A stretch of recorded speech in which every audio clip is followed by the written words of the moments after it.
Pierre Martinet, bonjour. Bonjour. Bienvenue sur Livre Noir. Merci de m'avoir invité. Nous sommes ravis de vous recevoir pour cet entretien. Pierre Martinet, vous avez un parcours assez incroyable.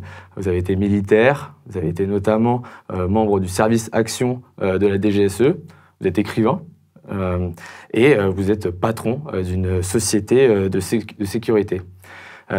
Si vous êtes aujourd'hui présent dans ce fauteuil rouge, c'est notamment pour nous parler de ce livre qui s'appelle « Pris en otage, un agent du service action raconte », dans lequel vous revenez sur votre prise en otage en Libye en 2011 par une faction islamiste et vous livrez ce témoignage de vous et les personnes que vous avez connues qui ont ressenti, qui ont connu cet événement. Donc cet entretien, nous allons revenir sur ce livre, mais également nous allons élargir par la suite à la situation actuelle, pourquoi pas revenir sur la situation des otages aujourd'hui en Israël et le conflit civilisationnel que l'on peut voir naître en France.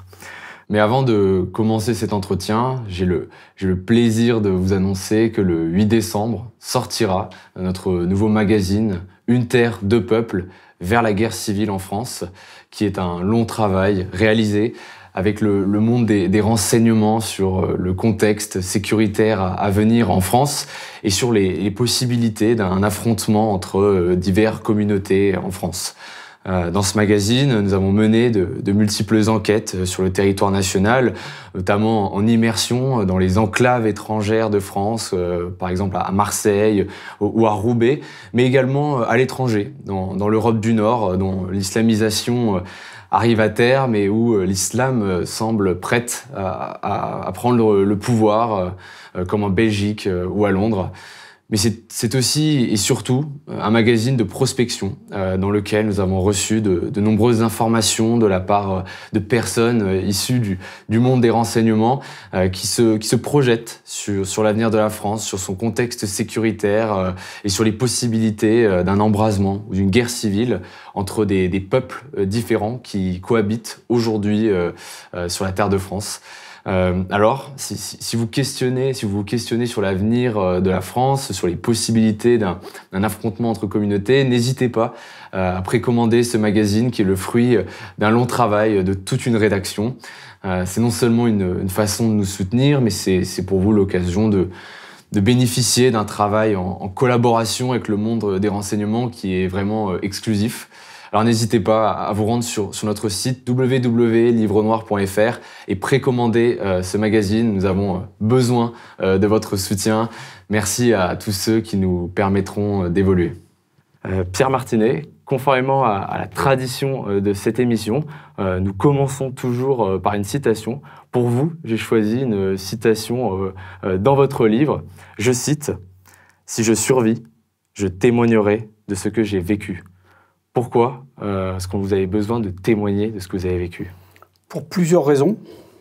La première raison, c'est de témoigner ce que j'ai vécu, et c'est surtout pour témoigner de ce qui s'est réellement passé en Libye, à Benghazi plus précisément, le soir du 11 mai. C'est-à-dire que le soir du 11 mai, ils ont tué celui qui dirigeait la société et qui était mon ami depuis 30 ans, à savoir Pierre Marziali. Donc j'avais besoin, pour moi, pour mes camarades qui étaient aussi co-détenus avec moi, mais pas, on était séparés, et j'avais besoin de témoigner de façon à aussi raconter ce qui se passait réellement en Libye, c'est-à-dire que derrière la révolution pour une liberté, pour une pseudo-liberté, il y avait la volonté d'instaurer un État islamique, et ça a été très facile de le prouver, puisque c'était aussi la raison pour laquelle j'étais là-bas. Faire du renseignement pour démontrer que derrière les révolutionnaires libyens, il y avait le Qatar et la volonté d'instaurer un État islamique. Alors justement, en fait, si on se replonge dans ce livre, dont je préviens à l'avance, je ne vais pas tout dire, parce qu'il y a des moments assez intenses que je veux laisser aussi le plaisir au lecteur de découvrir.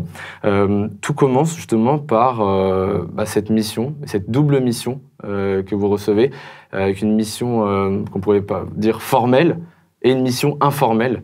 Est-ce que vous pourriez revenir sur cette double mission qui lance tout et qui permet de comprendre ce qui va arriver ensuite? Bien évidemment, il y a, quand on fait du renseignement, soit on le fait officiellement, soit on le fait officieusement, quel que soit le privé ou de manière étatique, il y a toujours une raison officielle quand on est dans un pays où on se déplace et une raison officieuse. On appelle ça la légende.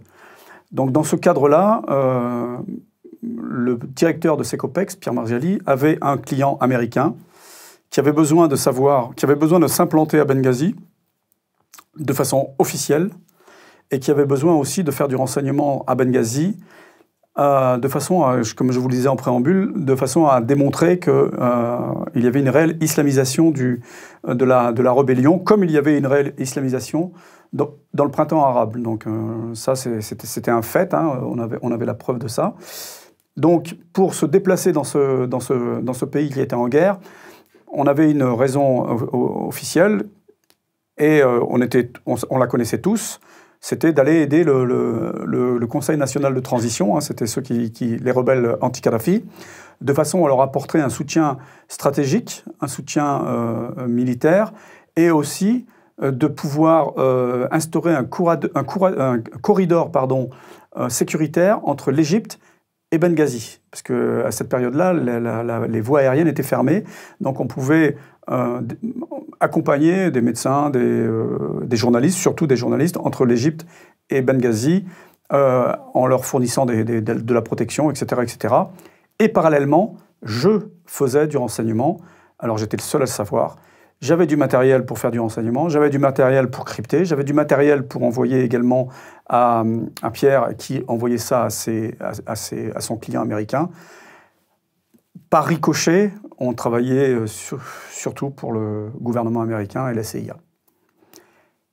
Et la troisième mission, c'était de louer une maison qui allait servir de maison sûre, de safe house, pour éventuellement recevoir des personnes clandestinement qui seraient arrivées par des moyens aériens, maritimes ou terrestres, et qu'on pouvait héberger de façon totalement undercover pour que personne les voie et qu'ils aillent éventuellement commettre des actions sur les rebelles. Alors, il faut se replonger dans cette période où Kadhafi finalement est proche en fait de sa mort. C'est-à-dire, il est très contesté. La Libye, pour ceux qui connaissent un peu, c'est un pays en fait très fracturé, très clanique, où en fait Kadhafi faisait tenir ce pays par une autorité, mais qui est très fracturé. La France justement intervient à ce moment-là, décide d'intervenir, et pour vous, en vérité, tout bascule à un moment.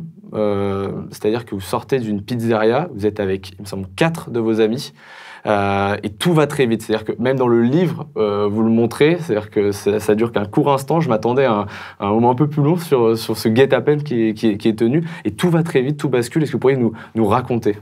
Alors, ça va. On était... La première partie de la mission, on était que 3. Donc on s'est infiltré en Libye. De façon officielle, hein, on n'était pas cachés, hein, on avait des flyers, on avait des plaquettes commerciales plutôt, on avait des cartes de visite, on était la société Secopex, j'étais le directeur technique de la société Secopex, j'avais avec moi un commercial et une protection rapprochée pour le commercial qui n'avait pas du tout un profil militaire. Donc on était rentré en Égypte et ensuite... Très vite, on s'est présenté au Conseil national de transition et notre but officiel, donc, c'était d'obtenir des rendez-vous avec la partie politique et la partie militaire. Et une fois que ces rendez-vous-là avaient été obtenus, je faisais venir Pierre Marziali, le directeur de la société, plus une autre personne qui l'accompagnait pour des raisons financières, parce que entre-temps, on avait besoin de cash. Et donc, il nous avait apporté du cash pour acheter aussi des véhicules 4x4 pour se déplacer dans le désert. Donc, on s'est retrouvés à 5 le 11 mai. Une fois que les rendez-vous étaient obtenus, le 11 mai, très tôt, on est parti à la frontière égyptienne, donc il y a à peu près 700 km. Et ensuite, on a récupéré Pierre et une autre personne, et on les a acheminés à Benghazi. Donc, à Benghazi, on arrive le 11 mai vers 20h, plus tard que ça, vers... non, ça c'était la pizzeria. Donc on arrive avant la pizzeria, on arrive vers en début de soirée, en milieu de soirée. Ensuite, très vite, on va dîner. Et une fois qu'on a dîné, comme le 12 matin, on avait des rendez-vous, le soir, on mange rapidement dans une pizzeria qui était à quelques centaines de mètres de notre villa. Et là, après, une fois qu'on a mangé, on est reparti vers notre villa. Et sur le retour, effectivement, ça a été très vite. Il y a un pick-up armé d'une 14.5 bitube qui nous a braqué. Donc là, ça a été surprise. Et ensuite, il y avait deux espaces Galaxy Ford, là, desquels sont sortis une quinzaine de mecs cagoulés, Tricam, armés de Kalachnikov. Et là, on s'est fait tomber dessus par tous ces gens-là. Donc effectivement, c'était très vite. Ils nous ont jetés au sol. Je me suis retrouvé à gauche, à la droite de Pierre Marzali, qui était juste en tête de colonne. J'étais à côté de lui. On s'est retrouvé au sol. Il était à côté de moi. Ils lui ont mis une balle dans le dos. Et ensuite, effectivement, ça a été très vite. On s'est retrouvé attachés, les mains dans le dos, le frappé, bâillonné, bandé les yeux avec les chèches qu'on avait. Et on s'est retrouvé dans les véhicules. Et direction, après, on est parti direction nos prisons. Et là, ça a été 2 semaines intenses, quoi. L'une des forces de ce livre, et c'est un passage assez intéressant, c'est-à-dire que lorsque justement vous êtes capturé, vous dites qu'en fait on vous a enseigné quoi faire à ce moment-là. Et l'un des premiers réflexes que vous avez, c'est que vous essayez de visualiser toujours où est-ce que vous allez. Il me semble que vous dites, je vous regarde combien de fois on va à droite, à gauche. C'est-à-dire que c'est des choses qu'on vous a appris à la DGSE. Alors, pas forcément à la DGSE, mais effectivement au service action, dans la formation, on a une partie qui est intense, qui s'appelle le stage guérilla, qui dure plus d'1 mois. Et là, on a aussi, si vous voulez, on apprend à être non conforme, quoi. Mais j'avais aussi, moi j'ai un parcours Mont-Louis, c'est-à-dire instructeur commando, toute la partie instructeur, où j'avais eu aussi des simulacres de prise d'otages, d'interrogatoire, etc., dans une première partie où c'était assez intense, hein, même si ça reste des exercices. On sait très bien que ce sont des exercices, mais la fatigue, manque de sommeil, manque de nourriture, on est aussi souvent malmené. Donc tout ce cocktail-là fait que les stages sont très proches de la réalité. Vous étiez au 8e RPIMA 3e RPIMA. 3e, oui. C'est la même chose, mais à Carcassonne. D'accord. L'autre, c'est à Castres. Et là, passer la stupeur, l'effroi, la sidération de voir Pierre se faire tuer, je le vois, on le voit, il le jette dans le pick-up après, en le tenant par les jambes et par les bras. Est-ce qu'il meurt sur l'instant? Alors, je ne sais pas s'il est mort sur l'instant, mais il était très très mal, il avait perdu, il râlait, donc je voyais que c'était la fin, quoi. Je me suis dit, il est mort. Mais j'en étais pas certain. On a quand même gueulé de l'amener à l'hôpital, etc., etc. Et donc, effectivement, moi, très vite, j'ai repris mes esprits quand je me suis retrouvé, quand j'ai vu... D'abord, je pensais à une exécution. Donc, j'étais persuadé que ce soir-là, on allait tous être tués. Donc, il tue Pierre Marzali. Dans mon esprit, j'avais les mains derrière la nuque. J'ai fermé les yeux et j'ai dit, bon, voilà, je m'arrête là, quoi. C'est fini, quoi. J'étais résigné parce que quand il y a une vingtaine de personnes autour de soi armées, combattre aurait été j'aurais eu le même résultat. Donc, je me suis laissé aller. Je me suis dit, bon, on va être tués là. J'ai fermé les yeux et quand j'ai vu quand j'ai senti comme soulevé de terre et que j'étais pas mort, j'ai repris quand même mes esprits. Et une fois que j'étais dans la voiture, et là j'ai aussi essayé de mémoriser le déplacement. Je me suis dit, s'ils nous ont pas tués, c'est qu'il y a une raison. Et donc je me suis dit, donc voilà, je vais essayer de savoir où on nous amène. Mais ça va très vite. J'étais pas conditionné à ça. J'ai eu 20 ans je suis resté 20 ans dans l'armée, donc effectivement dans les unités toujours opérationnelles. J'ai toujours été opérationnel depuis tout le temps, même après être parti de l'armée, parce que là j'étais plus dans l'armée. Hein. Mais voilà, je me suis dit, on va où est-ce que je peux aller? Donc on connaissait un petit peu Benghazi parce que ça faisait déjà pratiquement 1 mois qu'on était là-bas, et je me suis dit, où est-ce qu'il nous amène, quoi? Et bon, honnêtement, je supposais mais je n'étais pas certain du tout de l'endroit où on avait été, quoi. Vous supposiez quoi? Je supposais qu'on était dans une caserne où on avait déjà été voir un commandant qui commandait la place pour lui montrer ce qu'on pouvait faire, ce qu'on pouvait apporter. Et effectivement, c'était une des katibas qui était connue là-bas à l'époque. Hein, c'était la katiba du 17 février. Hein. Le 17 février, c'est le début de la révolution là-bas. Vous pourriez expliquer ce que c'est une katiba? Une katiba, c'est un groupe, en fait. Une section, c'est l'équivalent de 20-30 bonhommes, quoi, à peu près. Hein. Et voilà, ils sont Et le paradoxe, je l'ai su après, hein, c'est que cette katiba, elle était commandée par une personne dont le frère était un frère musulman protégé par le Qatar au Qatar. Donc, si vous voulez, c'est un peu en lien avec ce qui se passe aujourd'hui, ce fameux double jeu du Qatar. Et également, là-bas, on a vu des camions du Qatar, on a vu des positions du Qatar, et le Qatar était partie prenante dans tous ces événements au Maghreb, les printemps arabes, et aussi à Benghazi. Le Qatar, aujourd'hui, pour faire une parenthèse, hein, le Qatar est vraiment un pays qui souffle sur les braises en permanence, qui alimente le projet islamiste des frères musulmans et qui aujourd'hui est le pays protecteur du Hamas, et notamment la branche politique qu'il ne faut pas dissocier de la branche militaire qui est protégée par le Qatar. Donc oui, on était là-bas pour aussi démontrer qu'il y avait d'autres pays qui poussaient la France et qui poussaient l'OTAN à intervenir pour faire tomber Kadhafi. Et ça a été la plus grosse erreur de l'ère Sarkozy, parce que ça a été après... D'ailleurs, on l'avait noté, hein, on avait fait des notes d'ambiance, et on avait envoyé par une voie parallèle à l'Élysée les 3 scénarios possibles si Kadhafi tombait, s'il restait en place, et s'il se retirait en restant vivant. C'est ce qui s'est passé en fait. Surtout la partie migratoire, où le flux migratoire passait par la Libye, faisait un saut de puce jusqu'à Lampedusa, et ensuite c'était la porte ouverte sur l'Europe, puisqu'il n'y a pas de frontière en Europe. Donc c'est exactement ce qui s'est passé. Justement, des forces de ce livre, et je poursuis ce que vous disiez, c'est-à-dire que vous dites qu'à ce moment-là, vous pensez mourir sur le trajet, vous allez être tué. Et l'une des forces de ce livre, c'est qu'on est vraiment dans votre tête, dans votre psychologie. Et rapidement, finalement, vous allez vous faire interroger. Et rapidement, vous allez dire à la personne qui vous interroge, donc qui a une cagoule, qui est menaçant, tuez-moi. Tuez-moi. Et vous voyez que la personne en face baisse les yeux. Et là, vous comprenez finalement que peut-être qu'ils ne vont pas vous tuer tout de suite et qu'ils ont besoin de vous garder en vie. Dans quelle psychologie vous êtes à ce moment-là ? Quelles sont les ressources, où est-ce que vous trouvez vos ressources en fait de lui dire en face, parce que j'imagine que normalement on doit être pétrifié, et de lui dire tuez-moi. Alors, pour répondre d'abord à la dernière question, en chaque être humain, il y a cette ressource-là. C'est une ressource que l'on ne soupçonne pas tant qu'on n'est pas confronté à des situations extrêmes. Et dans nos unités, parachutistes, forces spéciales, service action, etc., on nous confronte à des situations extrêmes.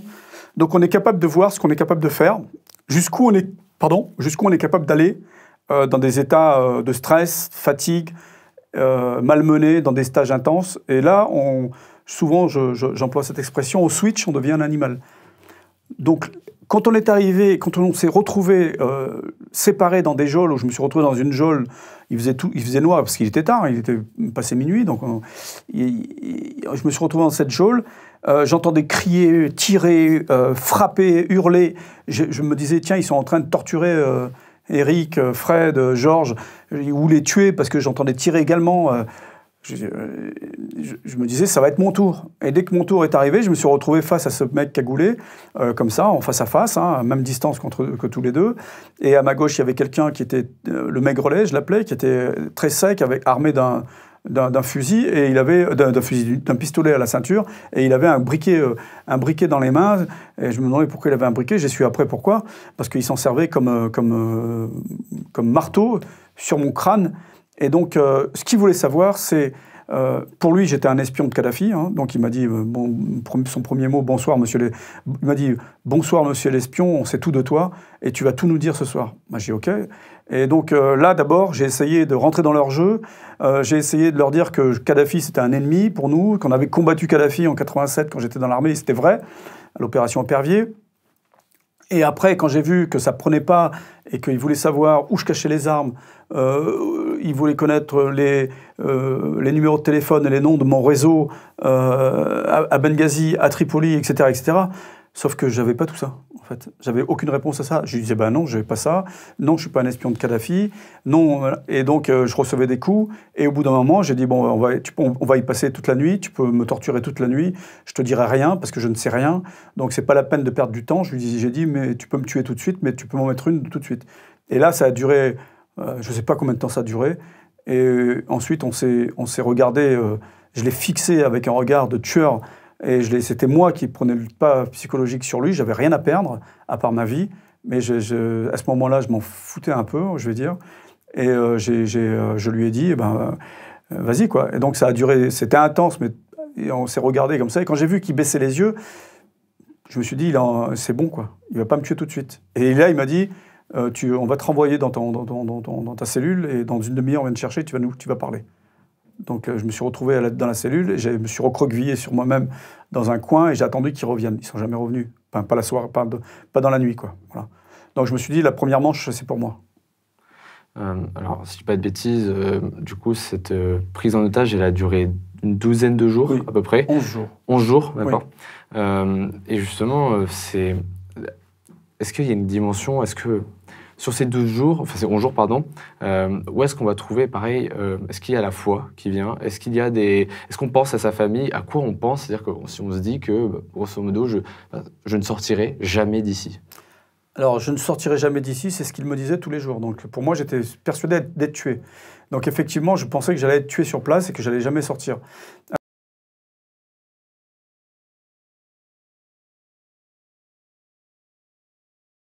Prisonnier, quand on est militaire et prisonnier, le premier devoir d'un prisonnier, c'est de s'évader.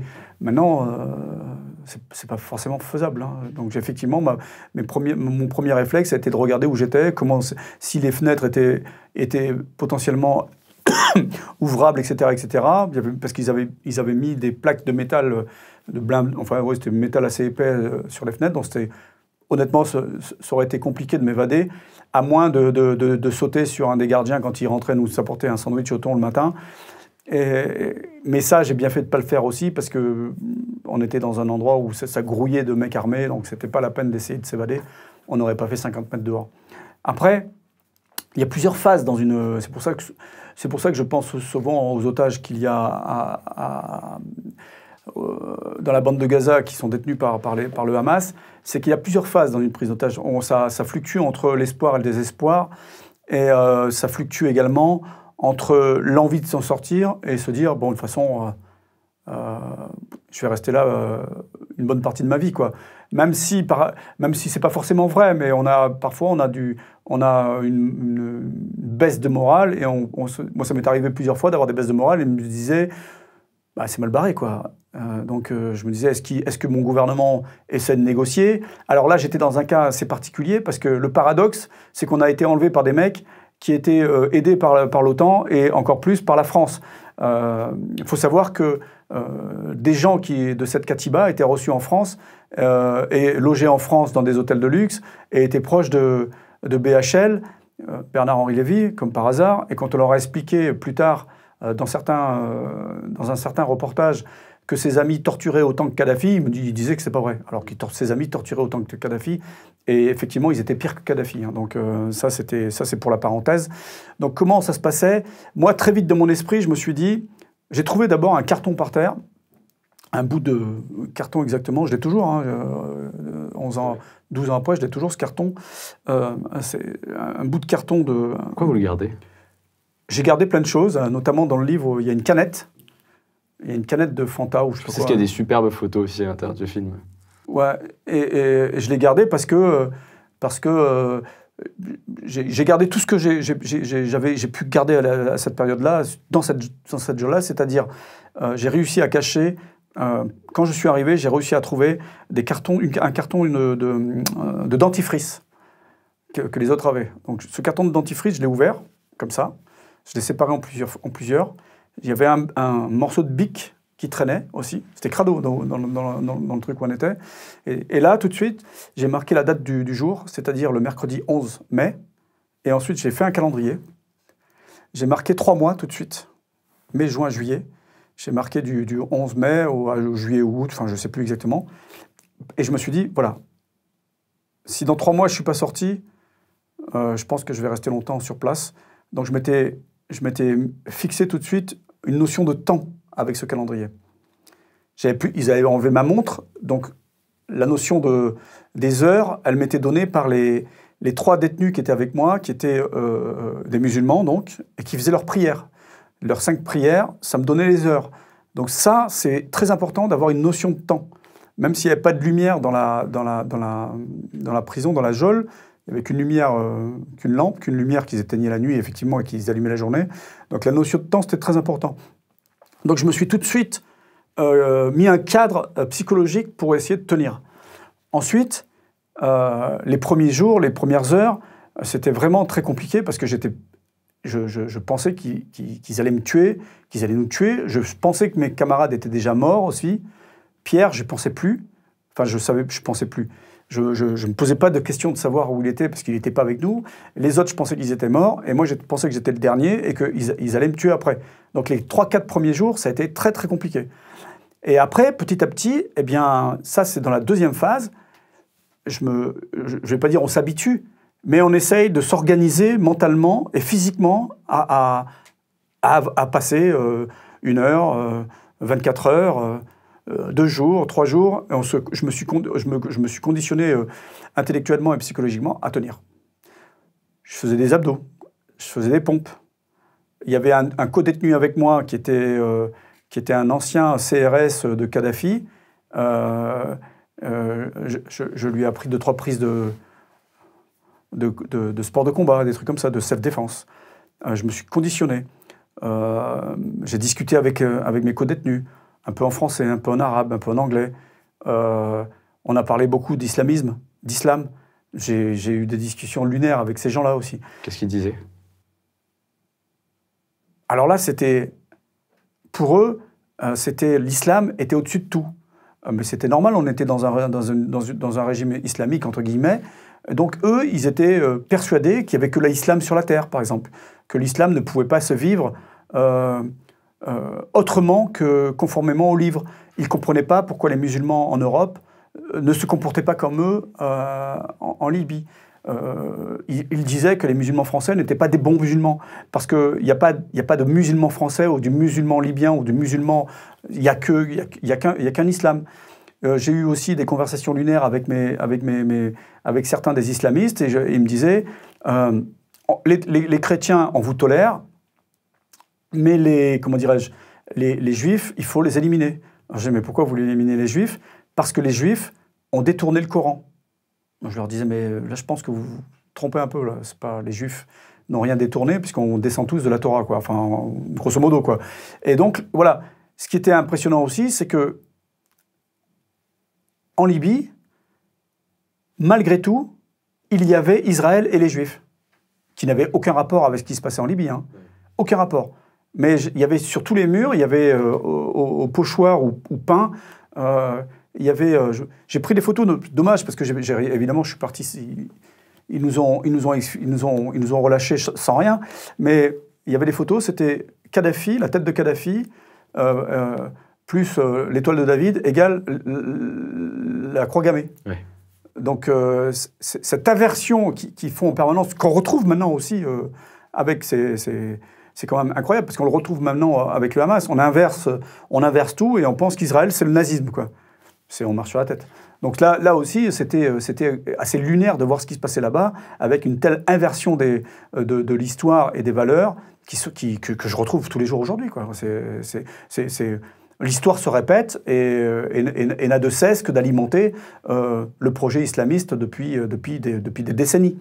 Donc, pour revenir à ce que je disais, je me suis organisé, en fait. J'ai essayé de m'organiser et chaque jour, j'avais caché ça. Chaque jour, je cochais, la fin de la journée, quand il faisait nuit, je cochais une journée de plus, une journée de plus, une journée de plus. Et voilà, petit à petit, jusqu'à ce que... c'était ponctué par des interrogatoires, jusqu'à ce qu'on rencontre un représentant de l'État français là-bas qui était une sorte d'ambassadeur itinérant et qui nous a dit qu'ils essayaient de faire quelque chose, mais c'était compliqué, quoi. On a rencontré aussi pour faire un parallèle avec l'actualité aujourd'hui, la Croix-Rouge. La Croix-Rouge, c'est son métier aussi d'aller visiter les prisonniers de guerre ou les otages. ce qu'ils devraient faire dans la bande de Gaza et qui ne fait pas dans la bande de Gaza. La Croix-Rouge ne l'a pas fait depuis le 7 octobre. Ou si elle l'a fait, personne ne le sait. Donc j'ai essayé de m'organiser. J'ai essayé de m'organiser avec les hauts et les bas de cette comment dirais-je, de cette prise d'otage qui a été à la fois courte et longue. Et c'est comme ça que j'ai pu tenir. J'avais une formation. Je sais que Eric et Georges, ont eu du mal à tenir parce ont eu souffert psychologiquement et physiquement parce qu'ils n'avaient pas cette formation-là, ils n'avaient pas ce parcours-là. Donc, ce n'est pas une critique, hein, c'est juste un constat et ce n'est pas de leur faute. Ils ont subi aussi des simulacres d'exécution, des simulacres je sais qu'ils leur mettaient des électrodes aussi. Ils faisaient des simulacres de torture à l'électricité. Ils torturaient à l'électricité. Les journées étaient longues, je ne savais pas ce que j'allais faire, je ne savais pas ce qu'ils allaient faire de moi. À part le fait qu'ils me disaient que maintenant c'était moi la tête du serpent, ils avaient tué mon copain parce que je l'ai appris qu'il avait été tué et que c'est moi qui allais mourir. Le prochain sur la liste c'était moi. Et comme je leur tenais tête, c'est-à-dire qu'avec eux je jouais la soumission, la rébellion, la résistance. Je leur montrais que j'avais pas peur, même si j'avais peur. J'avais peur de mourir chaque jour, mais je leur montrais que j'avais pas peur. Et je leur montrais que j'étais capable de les affronter s'il fallait les affronter. Et si je devais mourir, je n'allais pas mourir sans me battre. Et donc, c'était les montagnes russes émotionnelles et psychologiques avec eux. Et parfois, je rentrais dans leur jeu. Ça, en revanche, j'ai appris ça, qu'il fallait à la fois être soumis, résister, aller dans leur sens, sortir de ce schéma-là, de façon à gagner du temps. Mon seul objectif, c'était gagner du temps. Et parfois, je leur disais ce qu'ils voulaient entendre, et la fois d'après, c'était l'inverse. Donc, j'ai joué comme ça avec eux, j'ai joué entre guillemets, jusqu'à la fin, jusqu'à la dernière limite. Même si j'étais persuadé d'être tué, même quand on nous a expulsés vers l'Égypte, je pensais vraiment qu'ils allaient me tuer sur la route. Vous avez à un moment, justement, pris le parti d'être un espion pour Kadhafi, c'est-à-dire donner des pistes pour... En vérité aussi, ça serait long à expliquer dans ce reportage-là, dans cette discussion, mais Pierre Marziali avait joué un jeu dangereux, un billard à 3 bandes avec Kadhafi, parce qu'il allait à Tripoli, effectivement, pour le compte de son client américain. Et il a joué un jeu. Donc, par ricochet, on faisait aussi du renseignement pour Kadhafi pour démontrer... Voilà. Mais ça serait long à expliquer, mais effectivement, je leur disais, non, il y a un moment dans la discussion... Je leur ai dit qu'on travaillait pour les Américains. Ils ne nous ont pas cru. Je leur ai dit, mais si, regardez, on travaille pour les Américains, on est aussi vos alliés par ricochet. Et en fait, j'ai essayé de les noyer dans des informations, dans ce que je pouvais dire, pas dire, que je disais l'inverse le lendemain. Voilà, j'essayais de gagner du temps avec eux. Parce qu'à chaque fois, ils me disaient qu'ils allaient me tuer et que je partirais jamais de Libye vivant. Donc ça, c'est quand même terrifiant à force de s'entendre dire, parce que ils avaient déjà tué Pierre, donc je ne savais pas si c'était un accident ou c'était un assassinat. Je ne savais pas ce qu'il en était réellement, je ne savais pas ce qui se passait en termes de possibles négociations entre la France et eux. Je savais juste que la France les aidait. Je ne savais pas. Donc, ne pas savoir, ça augmente encore plus le stress et la peur. La question, évidemment, qui vient aujourd'hui, c'est actuellement, il y a les otages à Gaza, en Palestine. Et justement, pour la plupart, ils n'ont pas été formés. C'est-à-dire savoir comment faire vis-à-vis de la torture. Est-ce que vous pensez, du coup, justement, à eux? Est-ce que ça vous replonge dans cette période? Et qu'est-ce que vous dites de ces personnes qui n'ont pas été formées, qui doivent sûrement subir des choses terribles dans les tunnels de Gaza? Évidemment, je pense à ça, et d'autant plus, puisque je suis souvent sollicité par les médias pour parler de cet événement-là, de ce que j'ai pu ressentir, de ce qui pourrait ressentir, parce que en vérité, chaque personne est particulière, formée ou pas formée. Chaque personne peut le vivre différemment. Il y a pas mal de militaires aussi qui sont pris en otage, des militaires israéliens qui sont pris en otage. Ils sont formés, mais ça ne veut pas dire qu'ils ne subissent pas un choc traumatique. Ils sont forcément... C'est ce que je vous disais au début, il y a plusieurs phases. Hein. Et eux, c'est encore pire, parce qu'ils ont eu... 40 jours maintenant. Oui, ça va faire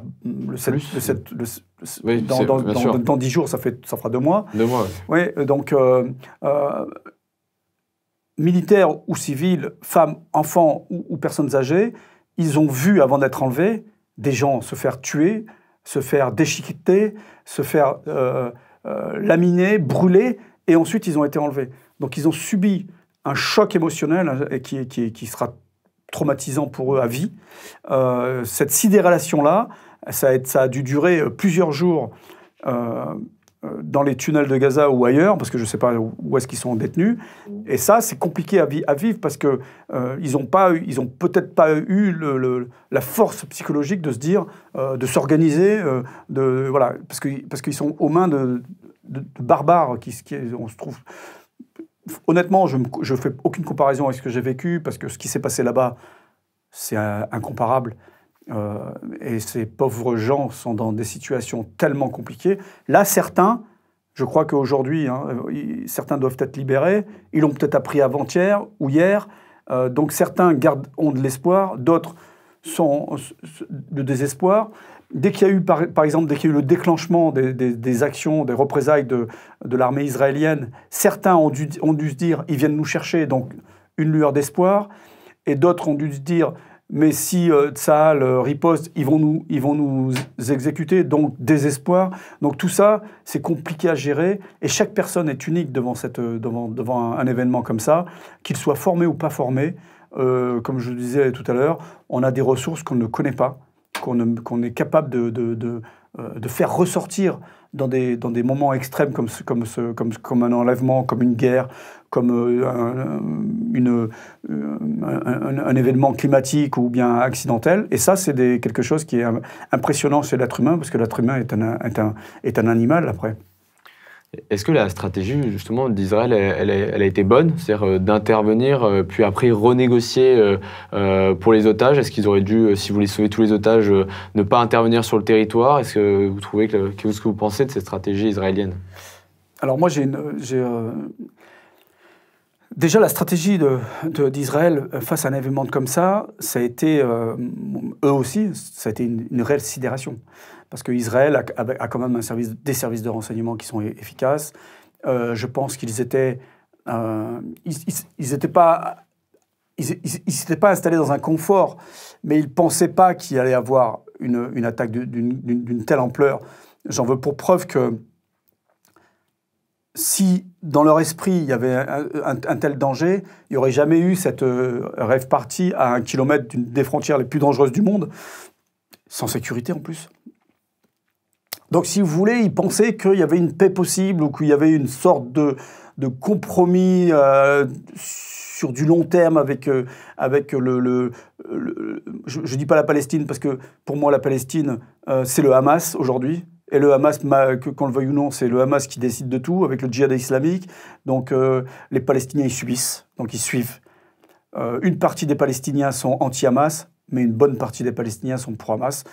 J'en veux pour preuve les scènes de liesse, de joie qui ont eu lieu juste dans les rues de Gaza après l'intervention. Alors les gens disent oui, mais c'est une minorité, enfin c'est toujours la même histoire en France. Donc ça a été vraiment cette sidération-là qui a animé Israël et l'armée au tout début. Et effectivement, ensuite, il y avait avant l'intervention, le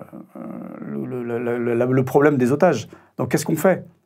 On y va tout de suite, au risque de tuer les otages, ou on se met en ordre de bataille, on va chercher du renseignement, on envoie des forces spéciales, on fait des coups de sonde, comme on peut l'appeler, avec des opérations un peu plus spéciales, comme il s'est passé au tout début, et ensuite on y va. Moi, je pense que cette fois-ci, s'ils ne vont pas au bout de leur démarche sur le Hamas, le 7 octobre se reproduira et ça sera sans fin, c'est sans fin. Donc malheureusement, et là je vais parler froidement, je pense que les otages seront des dommages collatéraux et il faudra tuer militairement et politiquement le Hamas. Et ça, c'est une décision lourde à prendre. Je ne dis pas que c'est simple, hein. C'est une décision lourde à prendre de la part d'un gouvernement tel qu'Israël, parce que la vie humaine chez Israël, comme dans toutes les démocraties occidentales ou ailleurs, sont plus importantes que le reste. Donc tout ça, c'est très simple à développer, à en parler comme ça autour d'une table, mais sur le terrain, c'est très compliqué. Malheureusement, je pense qu'il faut aller au bout. Il faut détruire le Hamas, il faut détruire le djihad islamique, et à terme, il faudra détruire Hezbollah aussi. On va vers une confrontation, il y aura une confrontation de plus grande ampleur, qu'on le veuille ou non, et autant que ce soit fait maintenant qu'on en termine. Et est-ce que si on va au bout de la démarche, il faut du coup qu'il y ait peut-être des services secrets qui aillent peut-être au Qatar, qui s'occupent du coup des dirigeants du Hamas au Qatar?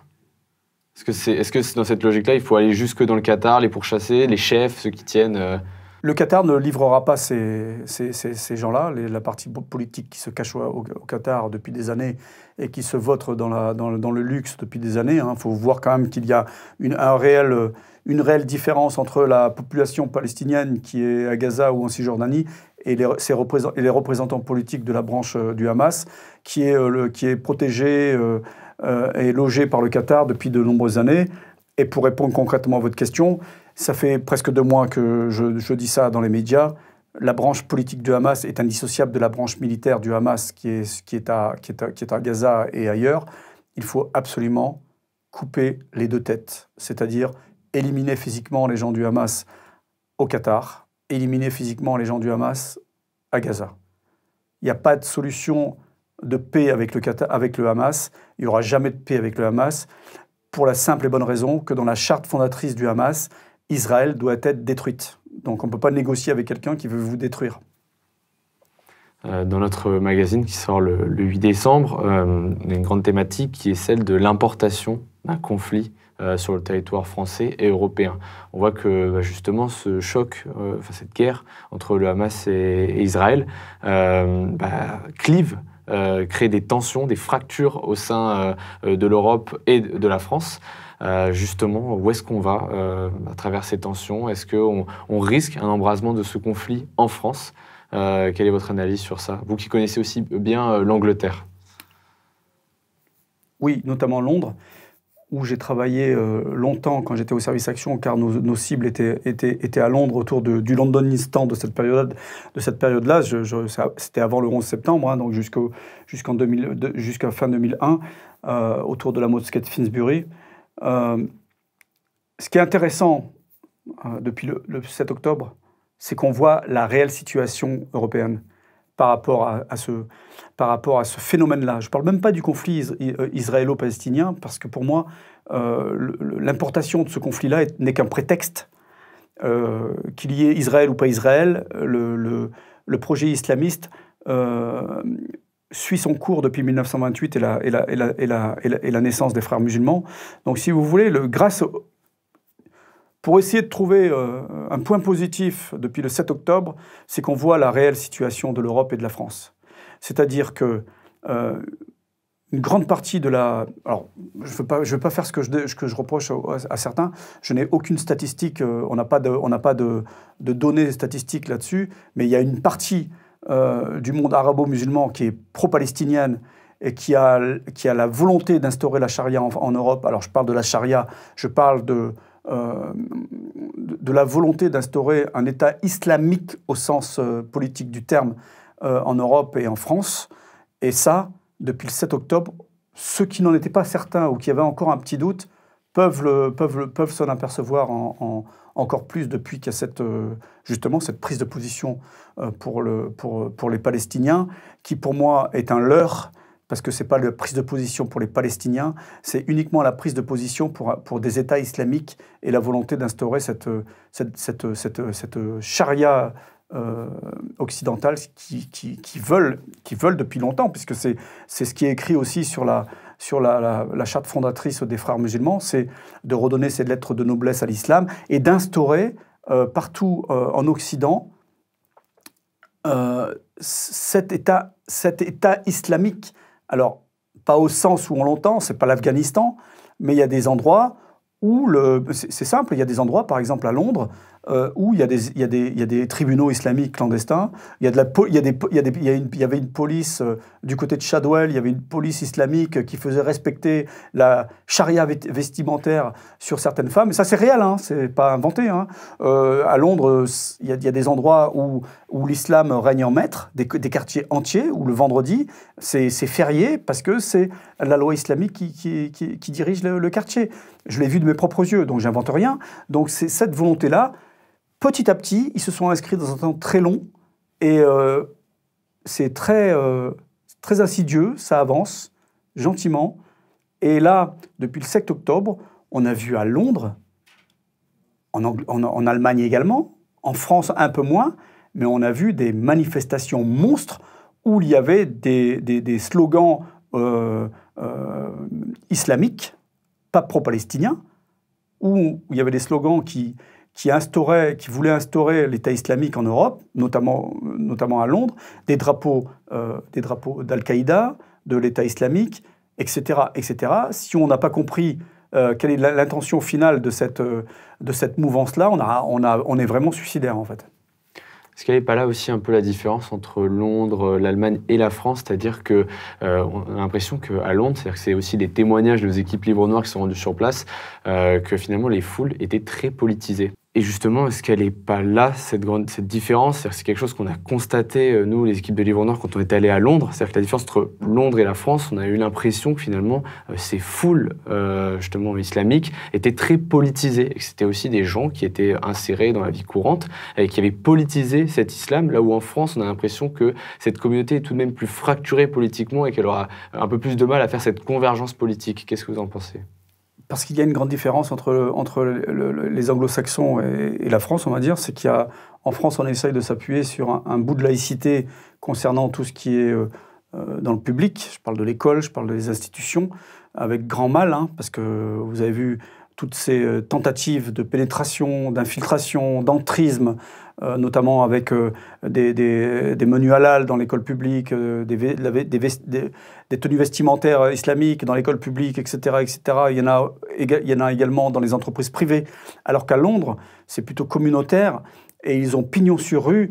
Il y a des manifestations monstres à Londres, des manifestations islamiques où là-bas, le communautarisme bat son plein.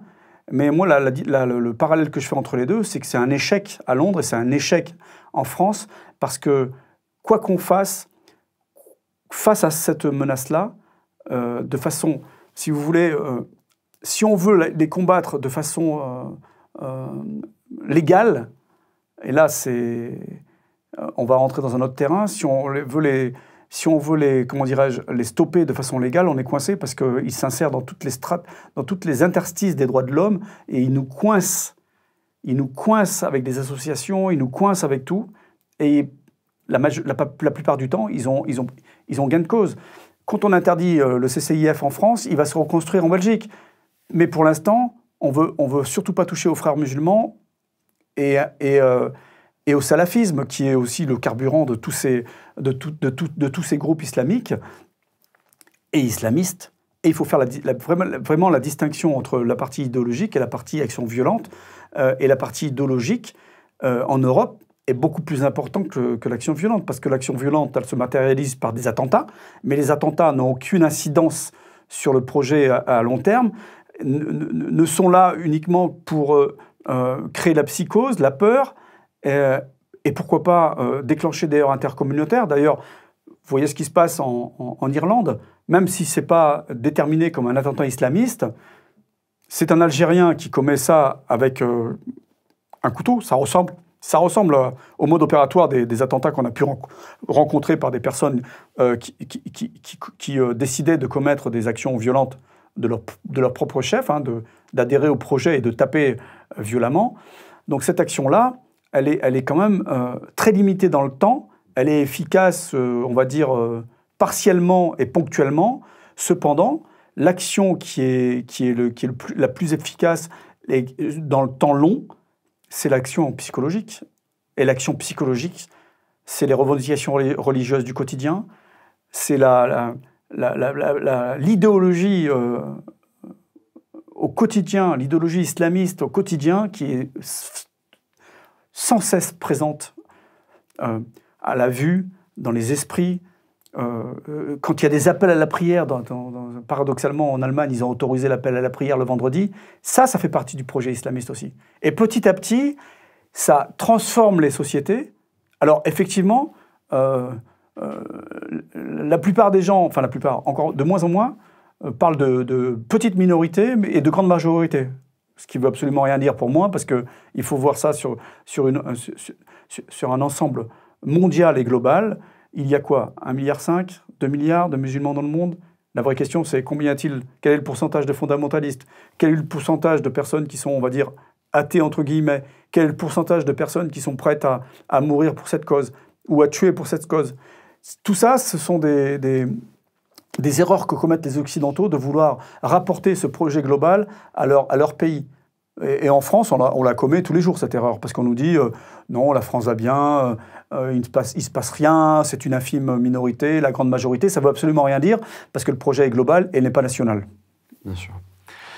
Justement, à ce propos, vous avez tout de même des solutions. Vous avez créé quelque chose qui s'appelle le groupe Hermès. Est-ce que vous pourriez vous en parler par rapport aux solutions que vous voulez amener et votre avis sur la question? Alors, ça fait plusieurs années que j'y pense, notamment depuis que je suis passé au Sénat pour participer à un rapport qui concernait à cette période le renseignement pénitentiaire. Je crois qu'à cette période, la question c'était est-ce que le renseignement pénitentiaire doit appartenir au renseignement global, à même titre que la DGSE, etc. etc. Donc, comme c'était juste après les attentats de 2015, j'intervenais régulièrement dans les médias, je suis un ancien du service action de la DGSE, on m'a demandé mon avis. Et donc, très vite, on a dérivé, on va dire, si j'ose m'exprimer ainsi, on a dérivé vers quelle serait la solution globale. Et la solution globale, je leur ai dit, c'est là que je parlais du triptyque du projet islamiste, hein, l'idéologie, le financement et l'action violente.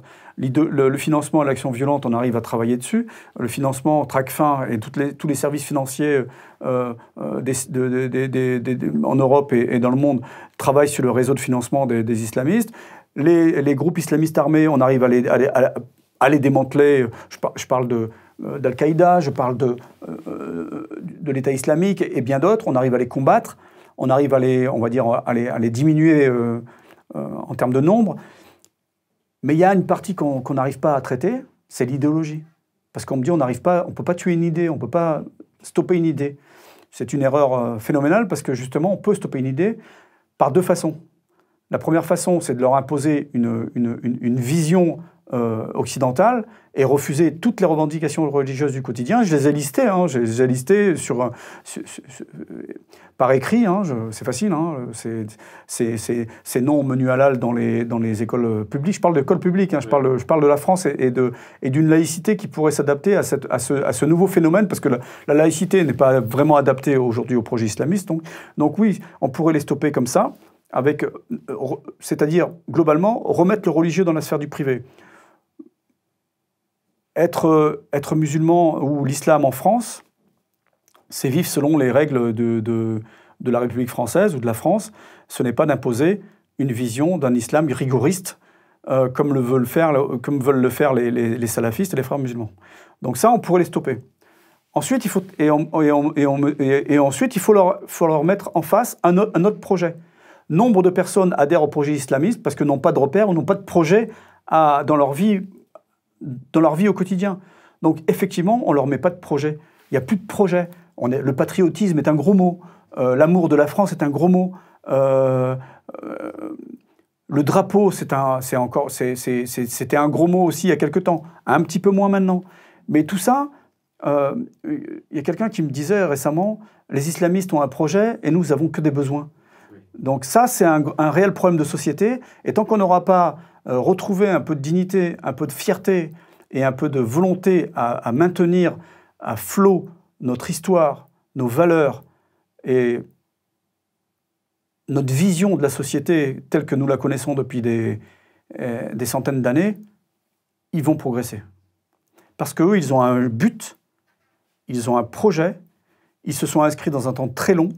Ceux qui ont débuté ce projet, bien évidemment, n'ont jamais vu, ne verront pas la suite. Leurs petits-enfants non plus, leurs arrière-petits-enfants non plus. Mais un jour, le projet islamique ira à son terme. Et je pense qu'il ira à son terme parce qu'il est allé très loin aujourd'hui. Et encore plus, on s'en aperçoit encore plus depuis le 7 octobre. Et ceux qui pensent qu'on exagère, ceux qui pensent que c'est une vision de l'esprit, qu'on est là pour diviser, que c'est du racisme, etc., se trompent.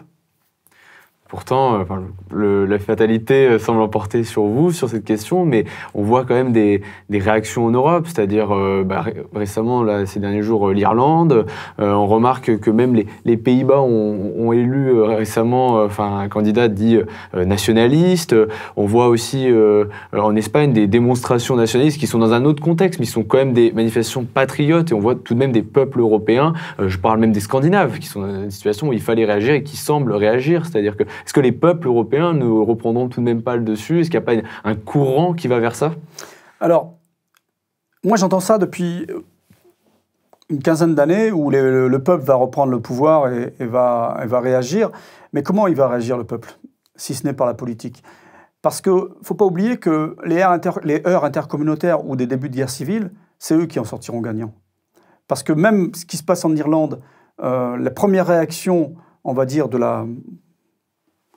d'une certaine population, c'est, j'ai vu ça, ce sont des hooligans d'extrême droite. Donc, vous voyez, ça, c'est pareil. Ce qui s'est passé aux Pays-Bas, c'est encore une fois, je n'ai pas de pourcentage à donner, je ne connais pas je n'ai pas de statistiques et il n'y en a pas non plus, c'est la peste brune est de retour en Europe. Vous voyez, on est toujours en train de décrédibiliser ceux qui auraient éventuellement une volonté, une saine volonté patriotique.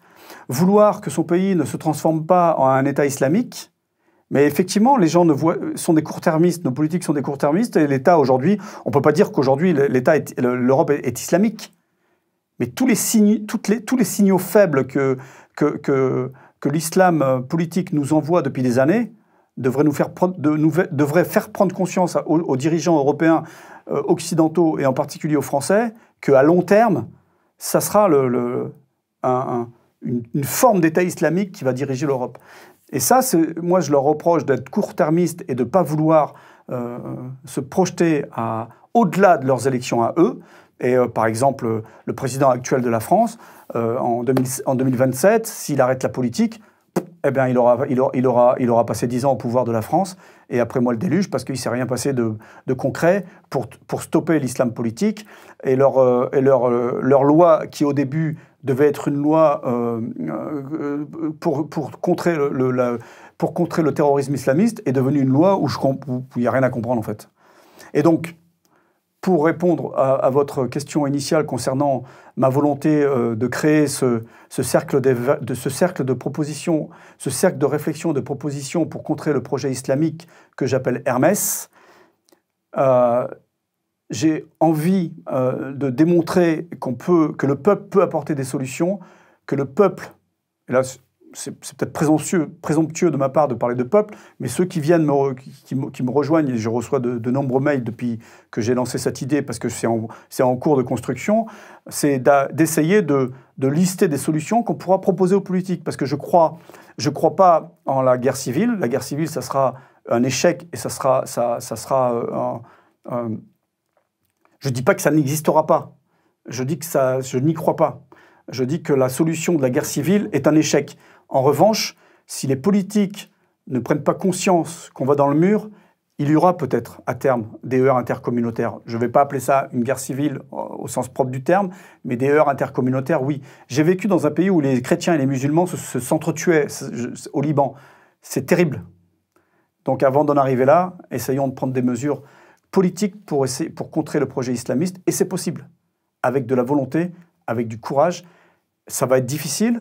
Il y aura des tensions communautaires, il y aura peut-être quelques heurts intercommunautaires, mais qui seraient maîtrisables assez facilement, sauf que plus on tarde, et moins ça sera facile à stopper, et plus on va rencontrer des difficultés entre les communautés, parce qu'effectivement, pour reprendre le titre de votre prochain magazine, un pays de peuple, une France de peuple. Non, une terre de peuple. Une terre de peuple, c'est l'idée, l'idée. Mais c'est la vérité aujourd'hui. depuis le 7 octobre, si on refuse de le voir, c'est qu'on est aveugle. C'est un constat qui est dramatique. Ma dernière question, elle est justement sur un peu l'air du temps, c'est-à-dire qu'on a tout de même le sentiment que depuis les émeutes de juin, on a dit ça au 7 octobre, aux attentats qu'on a subis en France, on a même, je pense justement à la mort de Thomas tout récemment, on a un sentiment tout de même d'avoir passé encore un cap, un échelon en plus dans l'engrenage, on va dire, vers ces conflits et ces heurts. Est-ce que vous avez ce sentiment aussi depuis juin ? Mais moi, j'ai ce sentiment depuis 1995, en fait.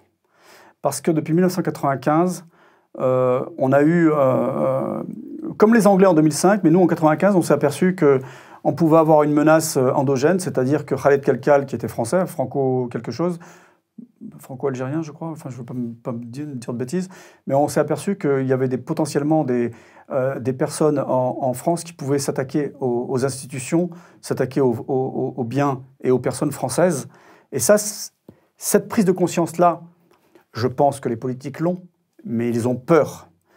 Et là, c'est de pire en pire, et on a de plus en plus de signaux qui nous démontrent qu'on est en train comme disait Gérard Collomb, nous sommes face à face. Et effectivement, aujourd'hui, il y a deux camps. Et malheureusement, il faut choisir son camp. C'est un fait. Je ne suis pas en train de mettre de l'huile sur le feu. Je suis en train de dire, je suis un ancien militaire, j'ai connu la guerre. C'est ce qu'il y a de pire. La guerre est un échec. Et si nous continuons à refuser de voir la réalité, nous allons aller d'échec en échec et de heure en heure. Ces successions de heures intercommunautaires pourraient nous amener à terme, peut-être que je ne serai plus là pour le voir, peut-être vous non plus, parce que les gens ne s'inscrivent pas dans un temps long comme nos ennemis. Mais si on va d'échec en échec et de heure en heure, on se retrouvera, je pense, dans une guerre civile, parce qu'il y a énormément d'armes qui circulent dans les cités, en France, en Europe, depuis de nombreuses années. Merci Pierre Martinet. C'est moi qui vous remercie. Merci d'avoir répondu à nos nombreuses questions. Je rappelle que votre livre est toujours disponible, Prise en otage, un agent du service Action raconte. Je le conseille, la rédaction de Livre Noir le conseille. C'est un livre psychologique, c'est un témoignage de résistance, de résilience et que je conseille notamment à la jeunesse qui a besoin de sens aujourd'hui.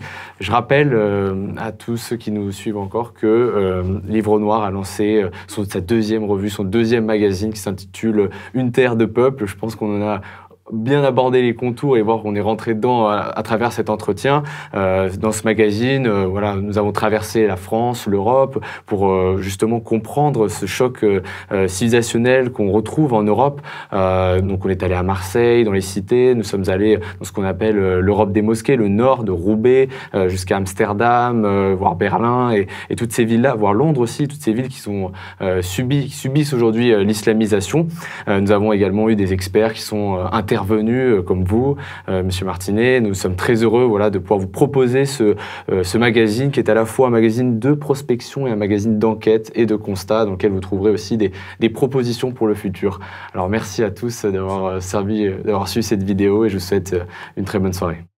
Chers amis, je suis très heureux de vous annoncer la sortie du nouveau magazine Livre Noir en kiosque le vendredi 8 décembre et déjà disponible en prévente sur notre site www.livrenoir.fr.